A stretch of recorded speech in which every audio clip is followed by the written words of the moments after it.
happy girl. In the blanket. You gonna wake up? Wakey wakey. Hayley was born 4 weeks early. She was pretty healthy when she was born. She fought some jaundice and stuff like that, but nothing major. And then when she was 1 month old, she had her first seizure.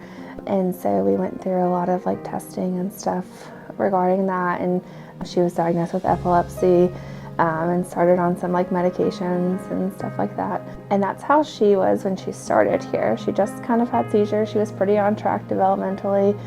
But since then, she's had a couple other things come up. She was having a lot of issues with like aspiration and getting pneumonia quite frequently on feeds. And so we went from a bottle feeds to thickened feeds to an NG tube to a G tube.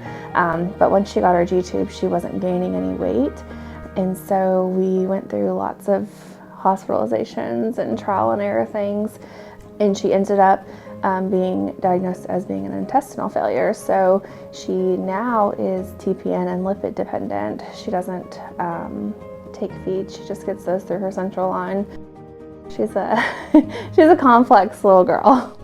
The nurses here really like our family. Whenever we're in the hospital, they're calling and checking in on her all the time, and you know, they are doing research on all her medical things she has going on. And I kind of call them like her official medical team. So anytime I get any like words of like, this is maybe a suggestion of like a treatment plan, I'm always calling them and being like, hey, what do you think? Like, because besides me, she only comes here. And so like they know her second best. And so, I mean, it's been a lifesaver to have them in my corner. Like they have literally made things so much easier for me.